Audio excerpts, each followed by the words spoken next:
नमस्कार आप सभी प्यारे विद्यार्थियों को गार्गी क्लासेज हनुमानगढ़ के ऑनलाइन डिजिटल प्लेटफॉर्म पर आप सभी का स्वागत अभिनंदन है। जनरल साइंस सामान्य विज्ञान की वीडियो सीरीज में हमने एक चैप्टर की शुरुआत की थी जिसका नाम था उत्तक और उसके विभिन्न प्रकार और उन उत्तकों के मुख्य मुख्य कार्यों के बारे में।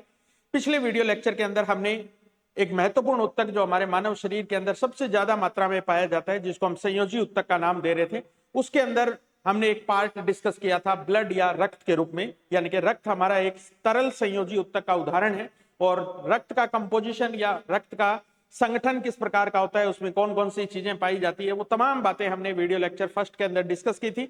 अगर आप इस वीडियो लेक्चर को पहली बार देख रहे हैं तो इससे पहले आप उत्तक की बेसिक स्ट्रक्चर और बेसिक जानकारी के लिए वीडियो का पार्ट फर्स्ट जो है उसको एक बार के लिए अवश्य ओवरव्यू कर ले और उसके बाद में वीडियो सेकंड जो है इसका पार्ट जो अपने वो इस वीडियो लेक्चर के अंदर डिस्कस करने वाले हैं। तो चलिए स्टार्ट करते हैं अपने उत्तक का पार्ट 2 और उसकी स्टार्टिंग अपने कहां से करेंगे तो वो सारी बातें मैं आपके साथ डिस्कस कर रहा हूं।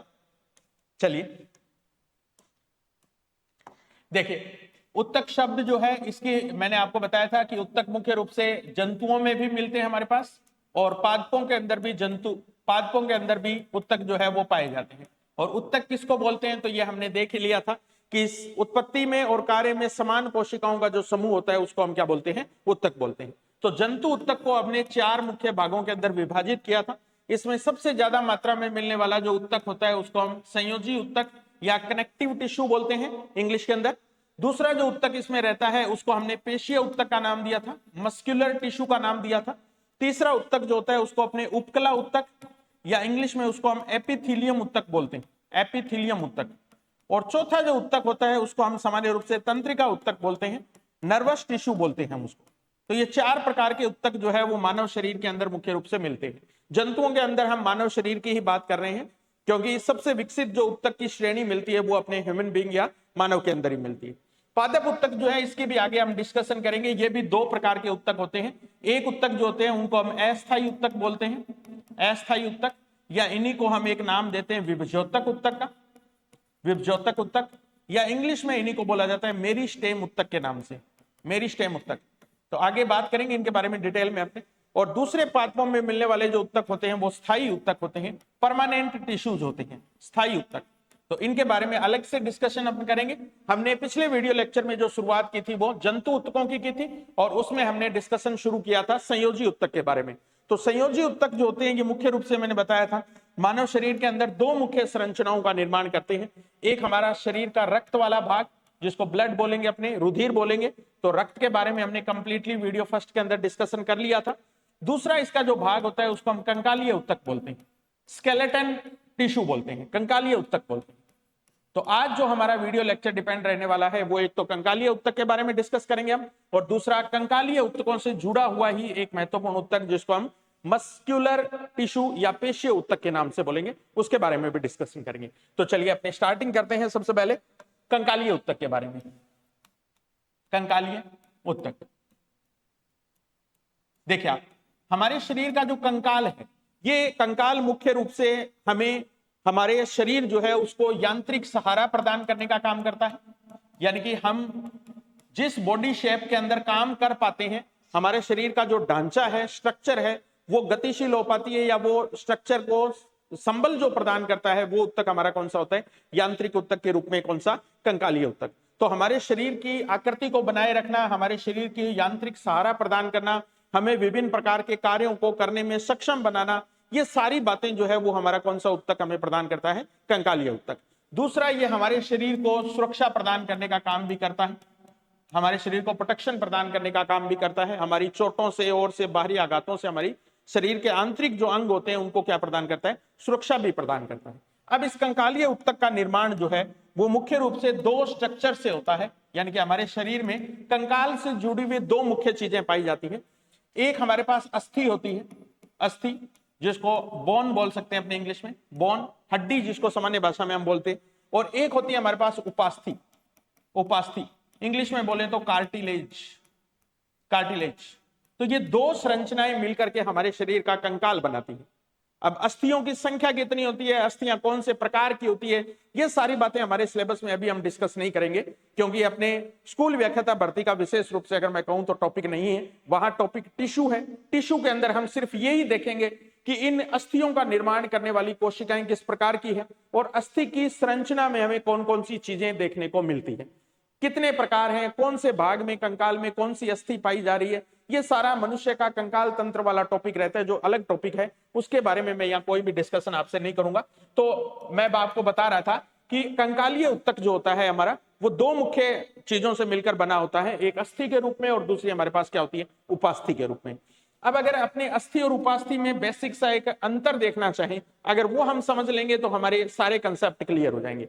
देखिए, सबसे पहले मैं आपको बताऊं, अस्थि जो होती है ये अपने आप में बहुत कठोर, मजबूत, दृढ़ संरचना होती है। आप देखते ही हैं हमारी हड्डी जो है वो अपने आप में कैसी संरचना है, कठोर है, स्ट्रॉन्ग है, कॉम्पैक्ट टाइप की है, सहज प्रकार की है कहने का मतलब, और अपने आप में सॉलिड या मजबूत या दृढ़ प्रकार की होती है। वहीं अगर उपास्थि की मैं बात करूंगा तो उपास्थि जो है वो अपेक्षाकृत कोमल संरचना होती है। ठीक है, अपेक्षाकृत क्या होती है, कोमल संरचना। उपास्थि का सामान्य सा एक उदाहरण मैं आपको दूं तो जैसे हमारे ये ईयर है और इसके नीचे वाला ये जो सबसे लास्ट वाला ईयर पिन्ना है हमारा, ठीक है, कान का पिन्ना जो है उसके सबसे लास्ट में ये उपास्थि है हमारे पास। नाक है तो नाक की जो टिप है हमारी वो भी किसकी बनी है, उपास्थि की बनी है। ये सामान्य उदाहरण है उपास्थि के। तो उपास्थि की मेन लोकेशन जो होती है वो यही होती है कि लंबी जो अस्थियां होती है, लंबी जो हड्डियां होती है हमारी, उन हड्डियों के किनारे वाले भागों पर इस प्रकार से उपास्थियां मिलती है। सभी हड्डियों पर नहीं मिलती है, लेकिन मोस्टली जो लंबी हड्डियां होती है या लंबी जो अस्थियां होती है उनके किनारे पर हमें क्या मिलती है, उपास्थियां मिलती है। तो उपास्थि जो होती है ये अपने आप में कोमल स्ट्रक्चर होती है, कम दृढ़ संरचना होती है, कहने का मतलब ये है कम दृढ़ संरचना।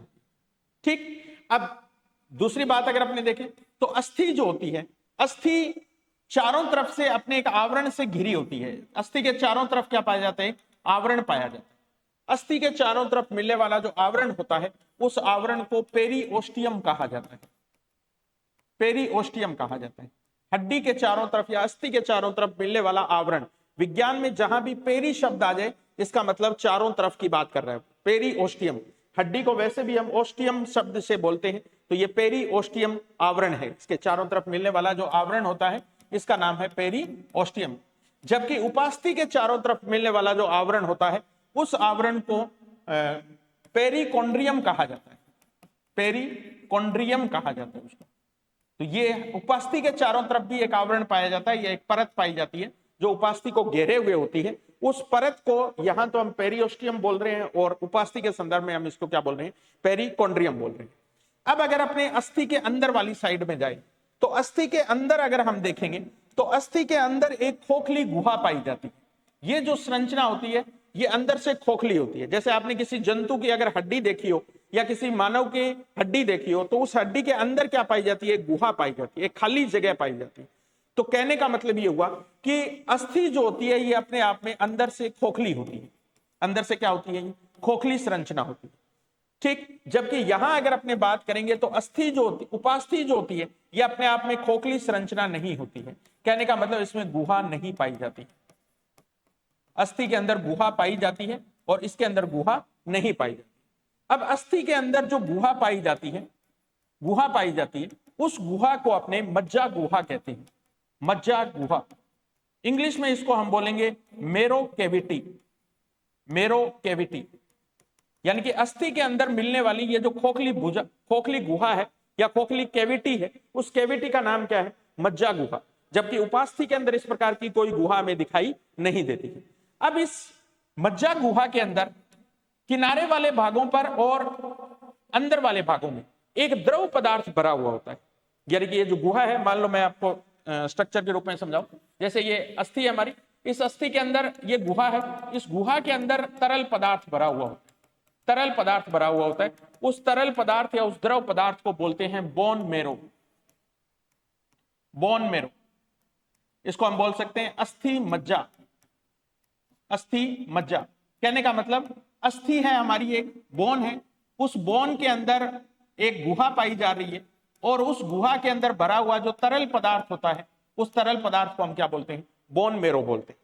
अब ये बोन मेरो जो होता है, इस बोन मेरो के दो अलग अलग प्रकार के स्वरूप देखने को मिलते हैं हमें।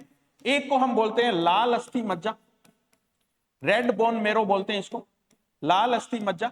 और दूसरा जो होता है उसको हम बोलते हैं पीला अस्थि मज्जा, पीला अस्थि मज्जा। Yellow bone marrow, yellow bone marrow. अब ये लाल अस्थि मज्जा वाला जो भाग है ये हमेशा बोन के सेंटर वाले भाग पर सॉरी किनारे वाले भाग पर मिलता है। यानी कि बोन जो होती है उसके दो किनारे हैं, उन दोनों किनारों वाले भाग के ऊपर मिलने वाला जो बोन मेरो होता है उसका कलर रेड होता है, इसलिए हम इसको रेड बोन मेरो बोलते हैं, RBM बोलते हैं। तो ये ऊपर भी मिल सकता है और नीचे वाले भाग जो है उसमें भी मिलता है, रेड बोन मेरो। अब ये रेड बोन मेरो हमारे लिए बहुत महत्वपूर्ण है। क्यों महत्वपूर्ण है? क्योंकि इस रेड बोन मेरो के अंदर हमारे शरीर की लाल रुधिर कणिकाओं का निर्माण होता है, RBC का निर्माण होता है। बहुत ही इंपॉर्टेंट क्वेश्चन है ये, बहुत बार पेपर में पूछा जाता है कि RBC का निर्माण कहां होता है। तो RBC का निर्माण अस्थि के अंदर मिलने वाली गुहा के अंदर भरे हुआ जो लिक्विड पदार्थ है उसका किनारे वाला जो भाग होता है, ये वाला जिसको हम लाल अस्थि मज्जा बोल रहे हैं, उस लाल अस्थि मज्जा के अंदर RBC का निर्माण होता है और यहीं पर इनका संग्रहण होता है। तो कहने का मतलब हमारे शरीर के अंदर ब्लड का निर्माण जो होता है, खून का निर्माण जो होता है, क्योंकि मैंने बताया था ब्लड के अंदर सबसे ज्यादा संख्या में मिलने वाली कणिकाएं हमारी कौन सी होती है? RBC ही होती है। तो RBC की जो संख्या है वो ब्लड के अंदर ज्यादा मिलती है, इसलिए इसका निर्माण RBC का कहां होता है? रेड बोन मेरो वाले भाग में होता है। अब ये बीच वाला जो क्षेत्र हमें दिखाई दे रहा है, इस बीच वाले क्षेत्र के अंदर जो बोन मेरो भरा हुआ होता है उस बोन मेरो का कलर पीला होता है। ये बीच वाला जो भाग है, यहां पर भरा हुआ जो द्रव पदार्थ है या तरल पदार्थ है उसका रंग पीला है। तो ये येलो बोन मेरो के नाम से जाना जाता है, येलो बोन मेरो। और इस येलो बोन मेरो के अंदर मोस्टली WBC जो है उनका निर्माण और संग्रहण होता है। पीला अस्थि मज्जा वाला जो भाग है इसके अंदर श्वेत रुधिर कणिकाओं का निर्माण होता है, व्हाइट ब्लड कार्पस्कल का निर्माण होता है। जबकि लाल अस्थि मज्जा वाला जो भाग है इसके अंदर क्या बनता है? RBC बनती है। तो ये गुहा पाई जाती है, गुहा के अंदर ये तरल पदार्थ भरा हुआ होता है। इसके अलावा इस गुहा में हमें कुछ और चीजें भी दिखाई देती हैं। इस गुहा के अंदर कुछ फाइबर या कुछ धागे नुमा संरचनाएं भी हमें दिखाई देती है, रेशे नुमा संरचनाएं भी हमें दिखाई देती है। तो हड्डी के अंदर जो रेशे नुमा संरचनाएं होती हैं, इन रेशे नुमा संरचनाओं को कोलेजन तंतु कहा जाता है। बड़ा इंपॉर्टेंट से बात है, कोलेजन तंतु, क्योंकि इनमें मिलने वाला एक प्रोटीन पदार्थ है जो कोलेजन प्रोटीन के नाम से जाना जाता है, कोलेजन प्रोटीन। तो कोलेजन प्रोटीन से और एक हमारे पास यहां पर प्रोटीन होता है इलास्टिन प्रोटीन, इलास्टिन। तो कोलेजन और इलास्टिन तंतु जो होते हैं वो भी हमें बोन मेरो के अंदर बिखरी हुई व्यवस्था के अंदर दिखाई देते हैं। तो एक तो हमें तरल पदार्थ दिखाई दे रहा है, एक उसके अंदर छोटे छोटे धागे नुमा संरचनाएं, फाइबर की तरह की संरचनाएं या तंतु की तरह, रेशे की तरह संरचनाएं और दिखाई दे रही है। इसके अलावा इस बोन मेरो वाले भाग में कुछ पतली पतली नलिकाएं भी हमें दिखाई देती हैं, पतली पतली नलिकाएं जो है वो भी दिखाई देती हैं इस तरीके की। तो ये जो नलिकाएं होती है इनका एक जाल या इनका एक नेट जो है वो भी हमें यहां दिखाई देता है। और एक बहुत ही इंपॉर्टेंट सी बात आपको बता रहा हूं, ये अस्थि के अंदर मिलने वाला ये जो नलिकाओं का सिस्टम होता है, नलिकाओं, ट्यूब्स, ट्यूब्यूल्स बोल सकते हैं, छोटी नलिकाएं होती हैं उनको ट्यूब्यूल्स बोल सकते हैं इंग्लिश में। तो ये ट्यूब या ट्यूब्यूल्स वाला ये जो नेटवर्क होता है या ये जो जाल होता है, इस जाल की खोज हेवर्शियन नामक वैज्ञानिक ने की थी, हेवर्शियन ने। और इसीलिए इस जाल तंत्र को हेवर्शियन जाल तंत्र के नाम से जाना जाता है या हेवर्शियन नलिका तंत्र के नाम से जाना जाता है। बड़ा ही इंपॉर्टेंट सा क्वेश्चन है ये, बहुत बार पॉपुलर एग्जाम्स के अंदर ये क्वेश्चन पूछा जाता है जनरल साइंस में कि हेवर्शियन नली तंत्र शरीर के कौन से भाग में मिलता है। तो चूंकि मैंने बताया उपास्थि के अंदर ये गुहा होती ही नहीं, उपास्थि जो होती है वो खोखली नहीं होती है, इसका मतलब उपास्थि के अंदर तो इस प्रकार का तंत्र नहीं मिल सकता, लेकिन अस्थि वाले भाग में जो गुहा होती है उसके अंदर इस प्रकार की नलिकाएं जो है वो पाई जाती है। इसके अलावा और क्या मिल सकता है इस गुहा वाले भाग के अंदर? इसके अंदर कुछ कोशिकाएं पाई जाती हैं जो मूलतः हड्डी का निर्माण करती है। कहने का मतलब उन कोशिकाओं को हम बोलते हैं ओस्टियोसाइट के नाम से, ओस्टियोसाइट, यानी कि अस्थि का निर्माण करने वाली जो कोशिकाएं हैं उन कोशिकाओं को ओस्टियोसाइट के नाम से जाना जाता है। ओस्टियोसाइट्स याद रखना है आपको, जहां भी ओस्टियो शब्द आए वहां इंग्लिश के अंदर उसको हम अस्थि ही बोलेंगे। तो हिंदी में तो बड़ा इजी सा नाम है अस्थि कोशिकाएं, लेकिन ये एग्जामिनर आपसे पूछेगा नहीं, वो आपसे यही पूछेगा कि अस्थि का निर्माण करने वाली कोशिकाएं क्या कहलाती है। तो उन कोशिकाओं को हम क्या बोलते हैं? ओस्टियोसाइट्स बोलते हैं। और इन ओस्टियोसाइट कोशिकाओं के द्वारा एक विशेष प्रकार का प्रोटीन बनाया जाता है। वो प्रोटीन हमारी हड्डियों को मजबूती भी प्रदान करता है और हमारी हड्डियों का निर्माण भी उस प्रोटीन से होता है। उस प्रोटीन को कहा जाता है ओसिन प्रोटीन। वेरी इंपॉर्टेंट क्वेश्चन, आपसे पूछेगा ये क्वेश्चन। ओसिन प्रोटीन, अस्थि का निर्माण करने वाला प्रोटीन अपने आप में क्या कहलाता है? ओसिन प्रोटीन के नाम से जाना जाता है। जबकि इसमें मिलने वाले प्रोटीन फाइबर जो है उनका निर्माण कोलेजन और इलास्टिन प्रोटीन से होता है, तो उनको अपने कोलेजन तंतु और इलास्टिन तंतु बोलते हैं। इसके अलावा अस्थि में मिलने वाला जो नलिका वाला तंत्र जो होता है उसको हम क्या बोलते हैं? हैवर्शियन नली तंत्र के नाम से बोलते हैं। इसके अलावा इसमें गुहा के अंदर मैंने बताया आपको क्या मिलता है? बोन मेरो मिलता है। ठीक है, अब ये गुहा में तरल फाइबर्स हैं और हैं, तो इसके अंदर रक्त वाहिकाएं भी पाई जाती है अस्थि के अंदर। ठीक है, रक्त वाहिकाएं यानी कि धमनी शिरा जैसी संरचनाएं जो है वो भी इसके अंदर मिलती है, रक्त वाहिकाएं भी मिलती है। तो अस्थि को ये रक्त वाहिकाएं रक्त के माध्यम से पोषक पदार्थ पहुंचाती रहती है और ये जीवित अवस्था में बनी रहती है, जीवित अवस्था में बनी रहती है। तो ये कहने का मतलब है एक अस्थि के अंदर की जो संरचना है वो हमें किस रूप में दिखाई देती है, तो वो सारी बातें हमने इसके अंदर डिस्कस की है। वापस अपने बैक पॉइंट पे आते हैं। ये देखिए आप, अस्थि के अंदर गुहा पाई जाती है, खोखली होती है ये, और इसकी गुहा को हम क्या बोलते हैं? मज्जा गुहा बोलते हैं, जबकि यहां इस प्रकार की कोई गुहा होती नहीं। ठीक है, चौथा अंतर जो मैंने अभी आपको बताया कि अस्थि का निर्माण करने वाली जो कोशिकाएं हैं उनको हम ओस्टियोसाइट बोलते हैं, ओस्टियोसाइट बोलते हैं, ओस्टियोसाइट। अब यहां उपास्थि का निर्माण करने वाली जो कोशिकाएं होती है उनको हम कॉन्ड्रोसाइट कोशिकाएं बोलते हैं। अब आपको ये नाम इंग्लिश में ही याद करने पड़ेंगे, क्योंकि हिंदी में जो नाम आएंगे वो उनको तो आप पहचान लोगे, तो एग्जामिनर आपसे हिंदी वाले नाम तो पूछेगा नहीं, आपसे इंग्लिश वाले नाम ही पूछेगा। कॉन्ड्रोसाइट कोशिकाएं किसका निर्माण करती है? उपास्थि का निर्माण करने वाली कोशिकाएं। ठीक, अब इन कोशिकाओं के द्वारा जो प्रोटीन निकाला जाता है उस प्रोटीन को हम बोलते हैं ओसिन, ओसिन प्रोटीन। तो अस्थि का निर्माण करने वाला जो प्रोटीन है उसको क्या कहा जाता है? ओसिन प्रोटीन कहा जाता है। जबकि उपास्थि का निर्माण करने वाला जो प्रोटीन है उसको कॉन्ड्रीन प्रोटीन कहा जाता है। नाम याद रखिए, कॉन्ड्रोसाइट से कॉन्ड्रीन, कॉन्ड्रीन प्रोटीन कहा जाता है। तो ये कॉन्ड्रीन, कॉन्ड्रोसाइट, पेरिकॉन्ड्रियम, ये कॉन्ड्रोन शब्द जो है वो मोस्टली जुड़ा हुआ है किससे? उपास्थि से। जबकि ओस्टियम शब्द जो है वो मोस्टली जुड़ा हुआ है किससे? अस्थि से। तो अस्थि की संरचना कैसी होती है और अस्थि के अंदर की स्ट्रक्चर कैसी होती है, किन कोशिकाओं से मिलकर बनी होती है, वो सारी बातें हमने इसमें डिस्कस की है। ठीक है, तो ये अस्थि और उपास्थि के अंदर आपस में डिफरेंस क्या होता है उसकी तमाम बातें हमने कर ली। अब एक चीज मैं आपको बता रहा था कि अस्थि जो है वो अपने आप में बहुत ज्यादा क्या होती है? कठोर संरचना होती है। कठोर संरचना इसको प्रदान करने के लिए इसमें जो रासायनिक तत्व मिलते हैं जिनके कारण अस्थि में कठोरता आती है, वो दो तत्व होते हैं हमारे पास, कैल्शियम और मैग्नीशियम। कैल्शियम और मैग्नीशियम, कैल्शियम और मैग्नीशियम से मिलकर बनती है कौन? अस्थि या हड्डी या बोन। और इस कैल्शियम और मैग्नीशियम के जो लवण अस्थि के अंदर पाए जाते हैं वो दो टाइप के होते हैं हमारे पास, कार्बोनेट लवण के रूप में और दूसरे होते हैं हमारे पास फॉस्फेट लवण के रूप में। कार्बोनेट और फॉस्फेट कहने का मतलब calcium carbonate, calcium phosphate, magnesium carbonate और मैग्नीशियम फॉस्फेट, इनसे बनती है अस्थि। और इसकी वजह से अस्थि जो है वो अपने आप में मजबूत, दृढ़ और कठोर संरचना होती है। जबकि यहां मैंने आपको बताया कि उपास्थि जो है वो अपने आप में कैसी होती है? कोमल स्ट्रक्चर होती है, अपेक्षाकृत सॉफ्ट स्ट्रक्चर होती है या संरचना होती है। तो इसकी सॉफ्टनेस के पीछे कारण यह है कि इसके अंदर केवल और केवल मैग्नीशियम पाया जाता है और वो भी फॉस्फेट फॉर्म में पाया जाता है, फॉस्फेट। तो उपास्थि का निर्माण मोस्टली मैग्नीशियम फॉस्फेट से होता है, इसलिए इसमें मुलायमपन या इसमें सॉफ्टनेस ज्यादा पाई जाती है। जबकि अस्थि वाले भाग में मैग्नीशियम फॉस्फेट के साथ साथ कैल्शियम के लवण जो है वो भी यहां में देखने को मिलते हैं। तो ये हमारी अस्थि है और वो हमारी क्या है? उपास्थि है। ये दोनों मिलकर क्या बनाती है? कंकालीय उत्तक का निर्माण करती है। और ये कंकालीय उत्तक हमारे शरीर को क्या प्रदान करता है? यांत्रिक सहारा प्रदान करता है, हमें सुरक्षा भी प्रदान करता है।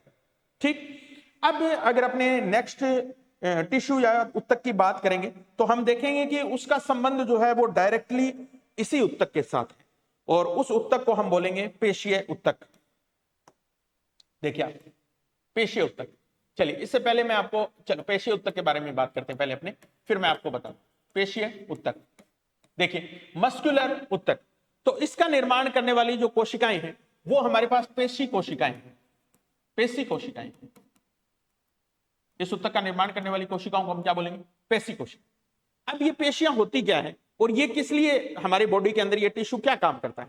तो देखिए पेशीय ऊतक जो होता है ये हमारे शरीर के अंदर होने वाली तमाम प्रकार की गतियों के लिए उत्तरदायी होता है, चाहे वो गति बाहरी अंगों की गति हो, चाहे हमारे शरीर के अंदर चलने वाली गतियां हो, कर्माकुंचन गतियां हो, पंप करना हो, फैलना हो, सिकुड़ना हो, ये सारी तमाम जो गतियां होती हैं हमारे शरीर के आंतरिक भाग में चाहे हमारे शरीर के बाहरी भाग में, ये सारी गतियां जो है या मोशन जो है इनको कंट्रोल करता है कौन सा ऊतक? पेशीय ऊतक। तो जहां कंकालीय ऊतक हमारे शरीर को सहारा प्रदान कर रहा था, वही पेशीय ऊतक जो है ये क्या करता है? हमारे शरीर के कंकाल को गति प्रदान करने का काम करता है। अब कैसे करता है? जैसे मान लो ये हमारा शरीर की बाहर वाली त्वचा है, ये हमारे शरीर की बाहर वाली त्वचा है, हमारी स्किन है। इस स्किन के अंदर की साइड में अगर अपने देखेंगे तो हमारे शरीर में मान लो ये बोन्स है, हमारे शरीर के अंदर क्या है? बोन्स या हड्डियां। ये एक जनरल सा डायग्राम बना के मैं आपको समझा देता हूं इसमें। अब क्या होगा? ये हड्डियां जो है ये हमारी त्वचा के साथ किसी न किसी चीज से जुड़ी हुई है, यानी कि बोन्स जो है ये भी बोन है और ये भी बोन है, ये बोन्स हमारी त्वचा के साथ किसी न किसी फॉर्म में जुड़ी हुई। इसके साथ साथ जो बोन्स है हमारे शरीर के अंदर की, ये एक बोन भी दूसरी बोन के साथ कोई तंतु के साथ जुड़ी हो सकती है। कहने का मतलब एक तरफ बोन का संबंध किससे होता है? त्वचा से होता है, और दूसरी तरफ एक बोन दूसरी बोन के साथ या एक अस्थि दूसरी अस्थि के साथ भी जुड़ी हो सकती है। तो यहां हमारे पास दो प्रकार के फाइबर होते हैं। जो फाइबर या जो तंतु बोन को त्वचा के साथ जोड़ने का काम करते हैं, बोन को त्वचा के साथ जोड़ने का काम करते हैं, उनको हम टेंडन बोलते हैं। इंग्लिश में तो टेंडन बोलते हैं, हिंदी में हम इसको कंडरा बोलते हैं। बहुत इंपॉर्टेंट बातें हैं ये दोनों की दोनों, सीधी एनसीईआरटी के अंदर दी हुई है और आपसे प्रश्न के रूप में पूछी जाएगी। कंडरा किसको जोड़ते हैं? कंडरा बोन को एक तरीके से मैं कहूं मसल के साथ जोड़ने का काम करते हैं। बोन को किसके साथ जोड़ते हैं? मसल। त्वचा के ठीक नीचे हमारे क्या है? मसल्स है, पेशीय ऊतक है। तो एक तरीके से अगर देखा जाए तो बोन्स और मसल को आपस में जोड़ने वाली जो स्ट्रक्चर्स हैं वो क्या कहलाती है? टेंडन या कंडरा कहलाती है। जबकि बोन को बोन से आपस में जोड़ने वाली जो स्ट्रक्चर होती है, इनको हिंदी में तो हम स्नायु बोलते हैं, इंग्लिश में हम इसको लिगामेंट बोलते हैं। Ligament, ligament. तो पेशीय ऊतक जो होते हैं ये दोनों दो बोन्स के बीच में भी आपस में हो सकते हैं, और बोन्स और स्किन के बीच में भी हमारे क्या पाई जाती है? मसल्स पाई जाती है। तो एक तो मसल या पेशीय ऊतक की पोजीशन हमारी त्वचा के ठीक नीचे होती है, और यही जो ऊतक होते हैं ये हमारे शरीर को आकृति प्रदान करने का काम करते हैं। हमारा शरीर सुडौल रहे, उसकी शेप सही बनी रहे, इसके लिए जो उत्तरदायी ऊतक है वो भी हमारा कौन सा है? पेशीय ऊतक। तो पेशीय ऊतक के दो काम हो गए, एक तो हमारे शरीर के अंदर जितने भी प्रकार की गतियां हैं उनको संचालित करवाना, और दूसरा हमारे शरीर की सुडौल आकृति को बनाए रखना, शेप को बनाए रखना। ठीक है, तो अब मसल और बोन ये तो आपस में कनेक्ट होती है किसके माध्यम से? टेंडन। याद रखनी है ये बात आपको, बीएम। बोन को मसल से जोड़ने वाली या पेशियों से जोड़ने वाली स्ट्रक्चर क्या कहलाती है? टेंडन कहलाती है। जबकि बोन को bone, B to B, bone to bone, इनको जोड़ने वाली स्ट्रक्चर जो है उनको अपने स्नायु या इंग्लिश में क्या बोलते हैं? लिगामेंट्स बोलते हैं। तो जब भी किसी खिलाड़ी को या भागते हुए अपने जनरली चोट लगती है तो कई बार जो फिजियो होता है वो कहता है कि आपके लिगामेंट में खिंचाव आ गया है, या कई बार बोलता है आपके टेंडन के अंदर खिंचाव आ गया है। तो ये खिंचाव जो आता है ये मसल स्ट्रेन हो सकता है, या आपकी हड्डियों के बीच के जोड़ जो होते हैं अगर वो फ्रैक्चर हो जाते हैं तो फिर अपने ये बोलते हैं कि बोन फ्रैक्चर हो गई है हमारी। ठीक है, तो ये इन तंतुओं के अंदर, इन फाइबर्स के अंदर आने वाले चेंजेस ही होते हैं। ठीक, तो अब पेशीय ऊतक की भूमिका क्या होती है, रोल क्या होता है हमारे शरीर में, वो तो हमने समझ लिया। अब एक पेशी जो है उसकी अगर स्ट्रक्चर को हम समझना चाहें कि एक पेशी, जैसे हमने एक अस्थि की संरचना को समझा था, वैसे ही अगर मैं आपसे एक पेशी की संरचना इसको ड्रा करके अपने समझना चाहें तो वो कैसी होती है वो हम बात करते हैं। देखिए मान लो ये पेशी है हमारे पास एक, इस पेशी के अंदर बहुत सारे प्रकार के असंख्य तंतु पाए जाते हैं, असंख्य तंतु पाए जाते हैं। यानी कि एक पेशी जो होती है वो तंतुओं का बंडल होती है। तंतुओं का क्या होती है? बंडल होती है। पूरा एक समूह होती है तंतु का। तंतु का मतलब फाइबर, धागे नुमा, रेशे नुमा संरचनाएं। और ये धागे या तंतु नुमा संरचनाएं जो होती हैं इनके अंदर अनेकों कोशिकाएं मिलती हैं, अनेकों केंद्रक मिलते हैं। यानी कि इन तंतुओं का निर्माण भी बहुत सारे प्रकार की क्या होता है? कोशिकाओं से होता है। बहुत सारे कोशिकाएं इकट्ठा होकर क्या बनाती है? तंतु बनाती है। तो ये जो पेशी जो होती है ये एक पेशी है। पेशी जो होती है ये अपने आप में बहु केंद्र की संरचना होती है। बहु केंद्र की, बहुत सारे केंद्र के इसमें मिलती है, बहुत सारी कोशिकाएं इसमें मिलती है, यानी कि ये तंतुओं का क्या होता है, हमारे पास एक बंडल होता है। अब ये बंडल एक समूह के अंदर इकट्ठा होता है, इसके चारों तरफ भी हमें एक आवरण दिखाई देता है, इसके चारों तरफ भी हमें एक आवरण दिखाई देता है। पेशी के चारों तरफ मिलने वाला जो आवरण होता है उसको सार्कोलेमा कहा जाता है। बड़ा इंपॉर्टेंट सी बात है, सार्कोलेमा। इससे पहले हमें पेरियोस्टियम की बात की थी, हमने पेरिकॉन्ड्रियम की बात की थी। पेशी के चारों तरफ मिलने वाला जो आवरण होता है उसको क्या बोलते हैं, अपने सार्कोलेमा के नाम से बोलते हैं, सार्कोलेमा। अब इन्हीं कोशिकाओं के द्वारा पेशी के अंदर तरल रूप में कुछ पदार्थ भी स्रावित किया जाता है, कुछ तरल पदार्थ भी पेशी के अंदर मिलता है, उस पदार्थ को भी हम सार्कोप्लाज्म बोलते हैं, उस पदार्थ को हम क्या बोलते हैं, सार्कोप्लाज्म। ठीक है, तो एक पेशी का निर्माण जो है वो तंतुओं से होता है, सार्कोप्लाज्म उसके अंदर द्रव के रूप में मिलता है, चारों तरफ मिलने वाली जो परत होती है वो हमारी कौन सी होती है, सार्कोलेमा। ठीक, अब अगर एक तंतु को अपने बाहर निकालकर इसकी स्टडी करें, अगर एक फाइबर की स्टडी करें निकालकर अलग से, तो हमें पता चलता है कि ये फाइबर जो होता है, ये तंतु जो होता है, इसका निर्माण एक विशेष प्रकार के प्रोटीन से होता है, उस प्रोटीन को बोलते हैं myosin protein. Very important question. पेशी के अंदर पाया जाने वाला संरचनात्मक जो प्रोटीन होता है, जो पेशी की स्ट्रक्चर को बनाता है, उसको हम क्या बोलते हैं, मायोसिन प्रोटीन बोलते हैं, मायोसिन प्रोटीन। और दूसरी बात अगर मैं कहूं, ये जो पेशी है इसके अंदर दो तीन महत्वपूर्ण गुण होते हैं, दो तीन महत्वपूर्ण क्वालिटी होती है। उन क्वालिटी में एक क्वालिटी ये होती है कि पेशियां संकुचनशील होती है। पेशियां क्या होती है, संकुचनशील होती है। कहने का मतलब पेशियों को दबाएंगे तो ये दब जाएगी, संकुचित हो जाएगी, फिर अगर संकुचन को हटाएंगे तो ये वापस फैल भी जाएगी। कहने का मतलब इनमें विस्तारशीलता का गुण भी होता है, विस्तारशीलता यानी कि फैलने और सिकुड़ने का गुण होता है। तीसरी बात अगर अपने देखें तो पेशियां जो होती है ये लोचशील भी होती है, फ्लेक्सिबल भी होती है। हम कई बार बोलते हैं ना इसकी बॉडी बहुत फ्लेक्सिबल, इसका मतलब उसकी जो मसल्स हैं वो बहुत अधिक फ्लेक्सिबल है। फ्लेक्सिबल का मतलब अगर उनको हम मोड़ेंगे तो वो एक बार मुड़ जाएगी, लेकिन तुरंत अपनी वापस उसी स्थिति के अंदर दोबारा आ जाएगी। ठीक है, तो कहने का मतलब पेशियों के अंदर परिवर्तन होते हैं, वो अस्थायी होते हैं, वापिस पेशी अपनी मूल पोजीशन के अंदर आ जाती है।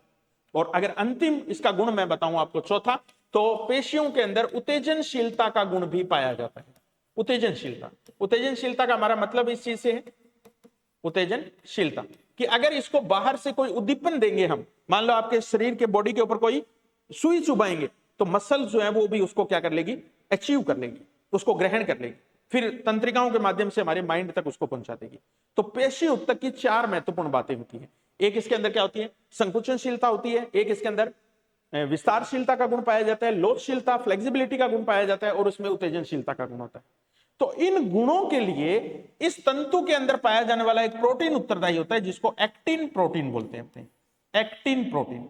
तो आप याद रखिए, कोलेजन और इलास्टिन जो तंतु होते हैं या प्रोटीन होते हैं वो तो हड्डी में मिल रहे हैं, बोन में मिल रहे हैं, लेकिन उपास्थि के अंदर कोई इस प्रकार का प्रोटीन, इलास्टिन और कोलेजन ही होते हैं वहां भी, लेकिन पेशी के अंदर मिलने वाले उत्तक हैं वो कौन से, हमारे मायोसिन प्रोटीन। मायोसिन प्रोटीन जो है वो हमारे मसल जो होती है उसकी क्या बनाता है, संरचना बनाता है, जबकि इसके अंदर जितने भी गुण होते हैं मसल के अंदर, उन गुणों के लिए उत्तरदायी प्रोटीन जो होता है वो इसमें कौन सा होता है, एक्टिन प्रोटीन होता है। तो कई बार इस मायोसिन प्रोटीन के साथ इस बहुकोशिकीय या बहुतंतुनुमा संरचना को मिलाकर हम एक नाम देते हैं मायोफाइब्रिल। मायोफाइब्रिल, फाइब्रिल का मतलब है फाइबर, तंतु।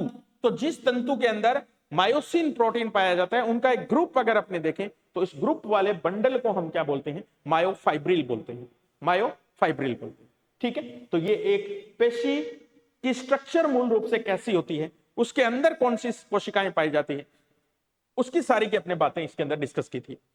अब अपने लास्ट इसके अंदर एक टॉपिक डिस्कस कर रहे हैं कि पेशियां जो होती है ये कितने प्रकार की होती है, पेशियों के प्रकार। तो देखिए आप, अगर एक सामान्य मनुष्य की हम बात करें तो हम ऐसा मानते हैं कि सामान्य मनुष्य के अंदर लगभग 640 के आसपास मसल पाई जाती है। एक मानव शरीर के अंदर मसल्स की जो संख्या होती है वो लगभग 640 के आसपास होती है, और सबसे ज्यादा मसल जो हमारी बॉडी के अंदर होती है वो हमारी पीठ पर होती है। सबसे ज्यादा मसल्स वाला जो पार्ट होता है वो हमारे क्या होता है, पीठ में होता है। लगभग 180 के आसपास जो मसल्स होती है वो अकेली हमारी पीठ में होती है। ठीक है, जो हमें फ्लेक्सिबल बनाती है या हमें लोचशील बनाती है, या हमारे पूरे शरीर की जो गति होती है वो हम देखते ही हैं कि ज्यादा बैकबोन वाला जो हमारा भाग होता है, पीछे वाला जो पीठ वाला भाग होता है हमारा, उसकी वजह से होती है। तो सर्वाधिक जो मसल्स मिलती है हमारी वो पीठ वाले भाग में मिलती है, जबकि सबसे ज्यादा मजबूत मसल्स को अगर देखेंगे तो ये हमारे जबड़े की मसल्स होती है। जबड़ा जो है हमारा जा जो है उसकी मसल सबसे ज्यादा स्ट्रांग होती है, ठीक है, कोलगेट स्ट्रांग जिसको हम बोलते हैं, ठीक है। अगर अपने टूथपेस्ट की बात करें तो ये पीठ की मसल जो है वो सबसे ज्यादा है। तो इन 640 मसल्स का अगर अपने विभाजन करना चाहें, विभाजन देखें, तो ये मसल हमें 3 टाइप की दिखाई देती है। एक मसल्स होती है उनको हम बोलते हैं रेखित पेशियां, रेखित पेशियां। दूसरे प्रकार की जो मसल्स होती हैं उनको हम बोल देते हैं अरेखित पेशियां, अरेखित पेशियां। तीसरी जो मसल्स होती हैं उनको हम बोलते हैं हृदयी पेशियां, हार्ट मसल्स, हृदय पेशियां। तो 3 प्रकार की पेशियां होती है हमारे पास। अब इन पेशियों की एक 1 बाय 1 करके अगर अपने बात करें, देखो आप, रेखित पेशियां जो होती है इन पेशियों को अपने कंकालीय पेशियां भी कहते हैं। कंकालीय पेशियां, कंकालीय पेशियां इसलिए कह रहे हैं क्योंकि मैंने आपको बताया था कि एक बोन जो होती है वो मसल के साथ जुड़ी हुई होती है। एक बोन जो है वो किससे जुड़ी हुई है? मसल से। तो हमारे शरीर का जो बाहरी जितनी भी स्ट्रक्चर है, त्वचा से लेकर त्वचा के नीचे पाई जाने वाली मसल्स, तो ये सारी मसल जो है ये हमारे शरीर के कंकाल के साथ जुड़ी हुई होती है, इसलिए हम इनको कंकालीय पेशियां भी बोलते हैं। चूंकि हमारे शरीर की बॉडी की स्ट्रक्चर यही बनाती है, इसलिए हम इनको दैहिक पेशियों के नाम से भी जानते हैं, दैहिक पेशियां। तो ये रेखित पेशियां हैं, कंकालीय पेशियां हैं, दैहिक पेशियां हैं। अब इनको रेखित पेशियां हम इसलिए बोल रहे हैं क्योंकि अगर एक पेशी की स्ट्रक्चर को हम देखना चाहेंगे तो हमें इस पे स्ट्रिप्स दिखाई देती है, स्ट्रिप्स, इसके ऊपर हमें धारियां दिखाई देती हैं। क्या दिखाई देती है? धारियां। तो कहीं तो ये व्हाइट कलर में आएगी, फिर बीच में ब्लैक आ जाएगा, फिर व्हाइट आ जाएगा, फिर ब्लैक आ जाएगा, फिर व्हाइट आ जाएगा।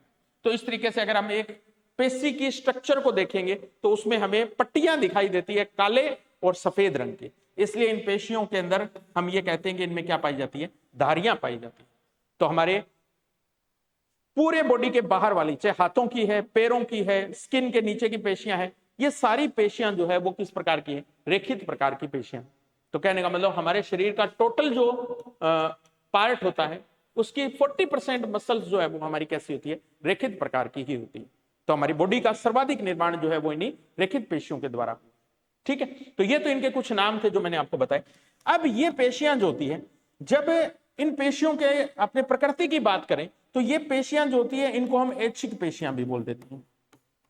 ऐच्छिक पेशियां यानी हमारे शरीर में 2 प्रकार की पेशियां मिलती हैं। ऐच्छिक पेशियां तो वो होती है जो हमारी इच्छा अनुसार कार्य करती है, जैसे हाथ की गति, पैर की गति, है ना, मुंह से बोलना या कुछ भी चीज उठाना करना, ये सारी हमारी इच्छा के कंट्रोल में है। तो ये सारी पेशियां जो होती है ये तो हमारी इच्छा अनुसार कार्य करती है, इसलिए हम इनको ऐच्छिक पेशियां बोलते हैं। अब ये पेशियां अगर बहुत लंबे टाइम तक काम करेगी तो इन पेशियों के अंदर थकान भी आती है। इन पेशियों के अंदर क्या आती है? थकान भी आती है। अब पेशियों के अंदर थकान क्यों उत्पन्न होती है तो ज्यादा तो मैं डीप में नहीं जाऊंगा, लेकिन आपको एग्जाम का जो इंपॉर्टेंट क्वेश्चन है वो बता देता हूं। पेशियों के अंदर थकान लाने के लिए उसमें एक अम्ल का बनना उत्तरदायी होता है जिसका नाम है लैक्टिक अम्ल। लैक्टिक अम्ल हमारी पेशियों के अंदर, मसल्स के अंदर बनता है और वो लैक्टिक अम्ल जो है वो हमारे शरीर के अंदर थकान लेके आता है। जब हम बहुत ज्यादा वर्कआउट कर लेते हैं, चाहे एक्सरसाइज कर लेते हैं, तो कुछ दिन के लिए या कुछ समय के लिए हमारे शरीर के अंदर क्या बहुत ज्यादा थकान फील होती है, फटीग फील होती है। तो वो जो थकान आती है वो थकान हमारी मांसपेशियों में बनने वाले कौन से अम्ल के कारण होती है? लैक्टिक अम्ल के कारण होती है। बड़ा इंपॉर्टेंट सा क्वेश्चन है, एग्जाम में सीधा सीधा प्रश्न ये पूछा जाता है।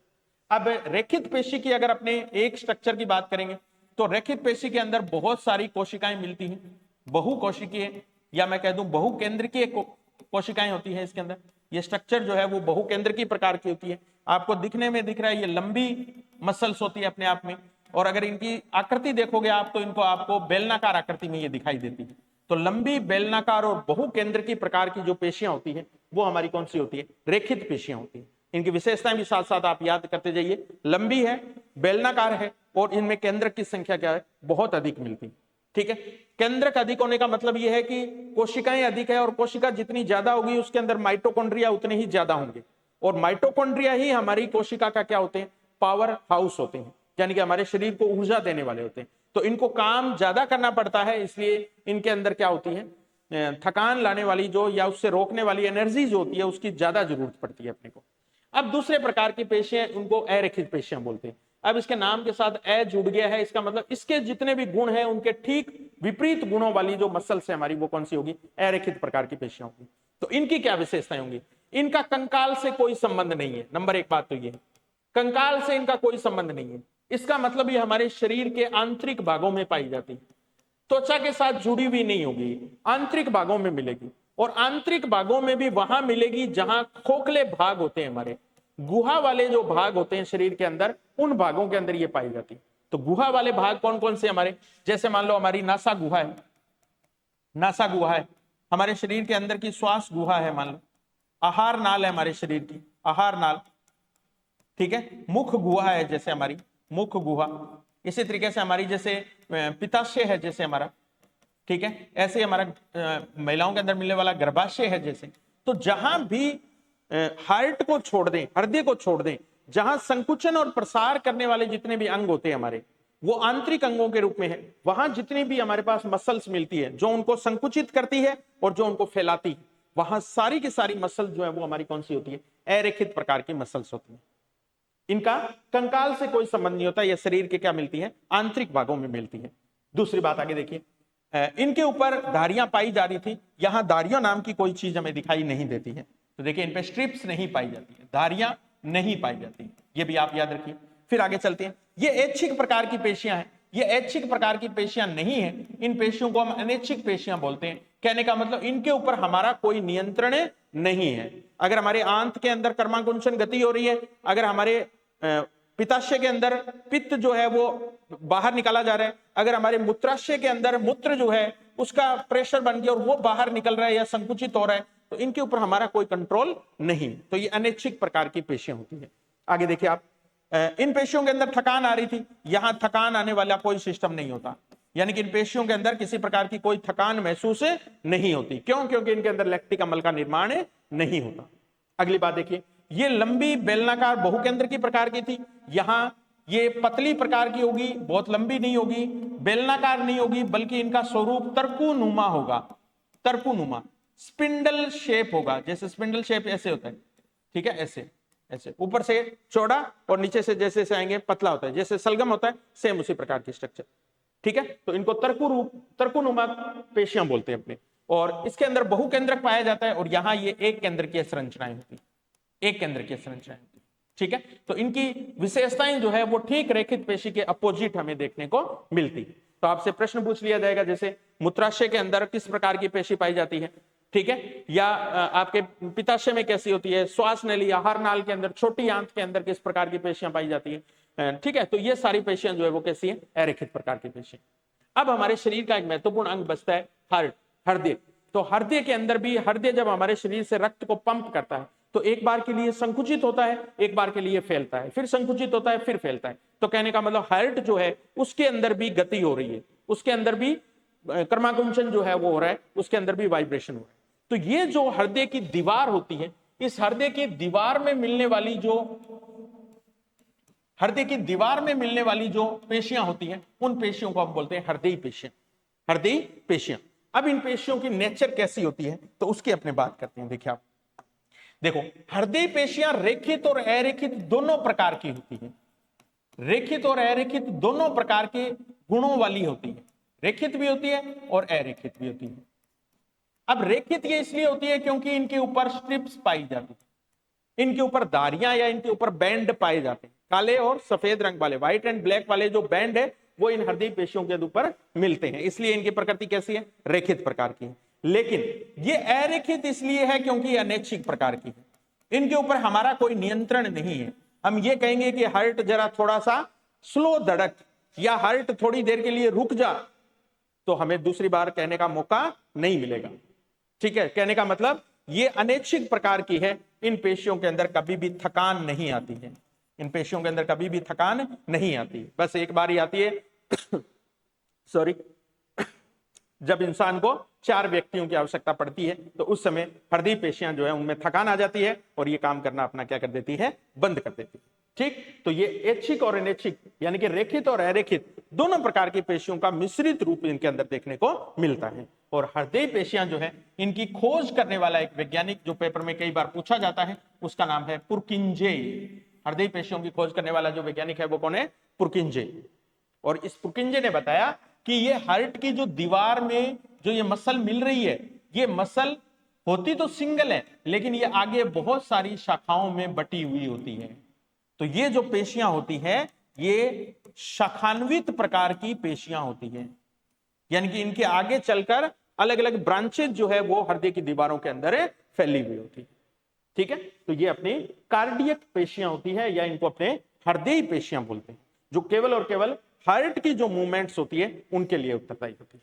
ठीक है, तो ये भी अपने आप में रेखित और अरेखित दोनों प्रकार के गुणों से युक्त पेशी। तो ये कुल मिला के हमारी पेशियां और उसके कितने प्रकार होते हैं उन सब के बारे में तमाम अपने डिस्कशन किया है। बहुत ही इंपॉर्टेंट सा टॉपिक है ये। मसल्स के बारे में भी और बोन्स के बारे में भी अक्सर पेपर में प्रश्न पूछे जाते हैं। इनके प्रोटीन बहुत इंपॉर्टेंट है, मैं आपको बताऊं साइंस की दृष्टि से जहां भी प्रोटीन वाला पार्ट इनमें आया है वो सारा पार्ट इंपॉर्टेंट है। दूसरा, इनकी स्ट्रक्चर के अंदर अगर अपने को कोई विशेष चीज मिल रही है, जैसे मान लो हेवर्शियन नदी कैनाल सिस्टम मिल रहा है, जाल तंत्र मिल रहा है, ये कहां मिलता है? लाल अस्थि मज्जा के अंदर आरबीसीज का निर्माण है। तो ये सारी बातें जो है बड़ी इंपॉर्टेंट है इसके अंदर। या ओसिन प्रोटीन जो है वो इसके अंदर पाया जाता है, अस्थि के अंदर कॉन्ड्रिन प्रोटीन जो है उपास्थि के अंदर पाया जाता है। तो ये तमाम बातें जो है वो पेपर की दृष्टि से बड़ी महत्वपूर्ण है। तो आज का ये जो टॉपिक था हमारा, जिसकी हमने स्टार्टिंग की थी जंतु उत्तक और पादप उत्तक के रूप में, इनका विभाजन हमने देखा था। इसके बाद में हमने कंकालीय उत्तक के ऊपर हमने बात की थी। यांत्रिक सहारा प्रदान करने वाला उत्तक है, अस्थि और उपास्थि से मिलकर बना होता है, दोनों में डिफरेंसेस क्या होते हैं, संरचना के अंदर डिफरेंस क्या मिलता है। फिर अकेली अस्थि की संरचना हमने देखी थी, हेवर्शियन तंत्र, ओस्टियोसाइट, ओसिन प्रोटीन, कोलेजन और इलास्टिन तंतु, अस्थि मज्जा, लाल अस्थि मज्जा, येलो अस्थि मज्जा, ये सारी बातें हमने इसमें डिस्कस की। उसके बाद में हम पेशी उत्तक के ऊपर आए तो हमने देखा कि इसका काम शरीर को मूवमेंट या गति प्रदान करना होता है और ये गति लिगामेंट्स और टेंडन के द्वारा समायोजित की जाती है, एडजस्ट की जाती है। और एक पेशी की संरचना जब हमने देखी थी तो सार्को से जुड़े हुए शब्द sarcolemma, sarcoplasm, myosin, actin protein बहुत ही इंपॉर्टेंट प्रोटीन है। दोबारा बता रहा हूं मैं आपको, ये अक्सर पेपर में पूछे जाते हैं कि पेशी से जुड़ा हुआ है, पेशी की संकुचनशीलता या पेशी की संरचनात्मक प्रोटीन को क्या कहा जाता है। तो मायोसिन पेशी की क्रियात्मक प्रोटीन को क्या कहा जाता है, तो एक्टिन प्रोटीन के रूप में। इसके बाद में आगे हमने देखा था पेशियां कितने प्रकार की होती है, तो रेखित, अरेखित और तीसरे प्रकार की पेशियां कौन सी थी अपने पास? हृदय पेशियां थी। रेखित पेशियां और अरेखित पेशियां गुणों में एक दूसरे से कैसे अपोजिट होती है, कैसे विपरीत होती है, वो सारी बातें हमने देखी। और तीसरी अलग से एक स्पेशल पेशी जो केवल हृदय में पाई जाती है, हृदय की दीवारों में मिलती है, हृदय की कर्माकुंचन गति फैलने और सिकुड़ने के लिए उत्तरदायी पेशियां होती है, उनको हम हृदय पेशियां बोलते हैं। तो इनका मोटा मोटा सा इंट्रोडक्शन जो है वो अपने अकॉर्डिंग टू एग्जाम, देखो पढ़ने के लिए तो बहुत लंबा चौड़ा मैटर होता है और अपने सारा कुछ पढ़ भी नहीं सकते हैं। ये जो मैटर हम कवर कर रहे हैं ये स्पेशली 9th 10th की जो एनसीईआरटी की बुक्स हैं उनके अंदर जनरल साइंस की दृष्टि से जो मैटर आता है। अब अगर आप कल को ग्रेड 2 के एग्जाम की तैयारी कर रहे हो और उसमें अगर अपने देखेंगे तो वहां ये वीडियो लेक्चर्स जो हैं वो आपको एक जनरल इंट्रोडक्शन तो दे सकते हैं, लेकिन वहां जो अंदर सब्जेक्ट के क्वेश्चन आएंगे वहां आपके लिए थोड़ी सी डिफिकल्टी पैदा करेंगे। लेकिन मैं ये दावे से कहता हूं कि जो जनरल साइंस के क्वेश्चन आते हैं, चाहे किसी भी एग्जाम में, एलडीसी के एग्जाम में, पटवार के एग्जाम में, कांस्टेबल के एग्जाम में, इवन की आरएएस प्रीलिम्स के जो पेपर हैं या स्कूल व्याख्याता के अंदर ये स्पेशल एक टॉपिक शामिल कर रखा है जनरल साइंस के अंदर, तो वहां आपको इन टॉपिक से कहीं भी दिक्कत आने वाली नहीं है। आप बिल्कुल बेफिक्र होकर के इन टॉपिक्स को इन क्लासेस के माध्यम से कवर कर लीजिए। एनसीईआरटी की लाइन टू लाइन चीजें जो हैं वो मैं आपको यहां समझा रहा हूं, उनसे एक्स्ट्रा ही मैं आपको बता रहा हूं। जैसे मैंने आपको हेवर्शियन तंत्र के बारे में बताया था, अब अगर आप एनसीईआरटी कक्षा 9 की किताब को उठाओगे, कक्षा 10 की किताब को उठाओगे तो उनमें ये जो सारा वर्णन है ये एज ए थ्योरी में तो आपको नहीं मिलेगा। जो चीजें लिखी है वर्णन में वहां ये वर्णन नहीं मिलेगा, बल्कि साइड में कोई एक डायग्राम बनाया हुआ होगा और उस डायग्राम के अंदर कहीं एक कोने के अंदर हेवर्शियन नदी, हेवर्शियन कैनाल सिस्टम लिखा हुआ मिल जाएगा, नाल तंत्र लिखा हुआ मिल जाएगा। तो वो होता क्या है, तो वहां अपने को थोड़ी सी समझ, अब एक दो बार ऐसे प्रश्न एनसीईआरटी से बनते भी है, आपने देखा होगा कि डायग्राम्स जो होती है उनमें से प्रश्न को उठा लेता है और अपने मोस्टली क्या होता है उन डायग्राम पे ध्यान देते भी कम है। हमें यह लगता है कि वर्णन तो आपने सारा पढ़ लिया है, जो बुक्स वगैरह छापते हैं वो भी उन डायग्राम्स को इंक्लूड नहीं करते हैं उनमें, और जो एग्जामिनर होता है वो बड़ा स्मार्ट है, उसको पता है कि बाकी वर्णन तो सारा लिख दिया है, लाइन टू लाइन क्वेश्चन भी बना दिए हैं, लेकिन जो पिक वाला भाग था, डायग्राम वाला भाग था, उसको शायद किसी ने नहीं छुआ होगा, तो उसमें जो वर्ड लिखा हुआ है वो वर्ड उठा के क्वेश्चन में डाल देता है और आपके लिए मुश्किल का सौदा बन जाता है। ठीक है। तो ये जितने भी जनरल साइंस की वीडियो सीरीज हम शुरू कर रहे हैं और आगे हम इसको कंटिन्यू करने वाले हैं, तो तमाम प्रकार के टॉपिक्स आप इसके अंदर बड़ी इम्तियान से, आसानी से आप जनरल साइंस के अगर 5-6 क्वेश्चन आएंगे इसमें से तो इजीली आप इनको सही कर लेंगे। तो मिलते हैं कल नई क्लास के साथ, नई ऊर्जा के साथ। तब तक के लिए धन्यवाद। और एक अपील मैं आप सब लोगों से कर दूं, गार्गी क्लासेस का जो ये ऑनलाइन एप्लीकेशन है, इसको आप सोशल मीडिया के माध्यम से अपने जितने भी तैयारी करने वाले भाई बहन रिश्तेदार जो भी, उन तक आप इसको जरूर शेयर कीजिए। मैं आप लोगों के मोटिवेशन से आगे बढ़ सकता हूं। आप लोगों के लिए बहुत अच्छा कंटेंट और भी आगे टाइम टू टाइम मैं लेके आता रहूंगा। परीक्षाएं अब मेरे सामने है, अगला 1 वर्ष हमारी परीक्षाओं का वर्ष है। तो इन परीक्षाओं के अंदर सफल वही है जो एक सटीक रणनीति से, एक सटीक कंटेंट के साथ आगे बढ़ रहा है। भटकाव देने वाली, पढ़ने वाली किताबें बाजार में, नोट्स बाजार में खूब मिलेंगे आपको, लेकिन आपको एग्जाम की अप्रोच के हिसाब से कैसे पढ़ना है, या एग्जाम की अप्रोच से अपने को कौन सा कंटेंट पढ़ना है, कहां से प्रश्न उठ के आता है जनरल साइंस के अंदर, सिर्फ आप उतने मैटर को कवर कीजिए। मैं ऐसे बहुत सारे स्टूडेंट्स का सिलेक्शन देखा है मैंने, जो एक बहुत लिमिटेड सोर्स के साथ बहुत अच्छी रैंक से सिलेक्ट हुए।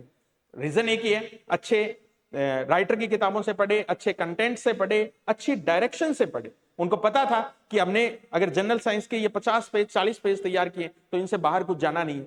तो बाद में चाहे आपके 200 पेजों की किताब आप पढ़ते रहे, कोई फर्क नहीं पड़ता उस चीज से, क्योंकि आपके पास जो कंटेंट है, आपको उसके ऊपर विश्वास है कि इसमें से प्रश्न आएंगे और इतने में से हम प्रश्न को आसानी से सही कर लेंगे। तो मैंने वो स्टूडेंट भी देखे जो साइंस के स्टूडेंट होते हुए साइंस के क्वेश्चन गलत करके आ जाते हैं, लेकिन एक लिमिटेड अप्रोच के साथ चलने वाले हिस्ट्री, पॉलिटिकल, ज्योग्राफी के जो बच्चे हैं, वो साइंस के 5 में से 5 क्वेश्चन सही करके आते हैं। तो आपको उसी अप्रोच के साथ आगे बढ़ना है। बहुत अधिक भटकाव, बहुत अधिक कंटेंट को लेके नहीं चलना है। जो एग्जाम बेस अप्रोच है, ठीक है, कक्षा 9th और 10th की जो बुक्स है, या कक्षा 6 से 10 की जो किताबें, उनका कंटेंट अगर ठीक ठाक आपने समराइज कर लिया, समझ लिया, अंतर क्या क्या है, कहां से प्रश्न कैसे बन के आता है, अगर वो चीजें हमारे माइंड में क्लियर है तो वेरी इजीली हम उन क्वेश्चंस को सही कर लेंगे। तो ऐसी ही स्ट्रेटेजी के साथ आगे बढ़ते रहेंगे, आगे सिलेक्शन हम हर हाल में लेके रहेंगे। धन्यवाद, थैंक यू।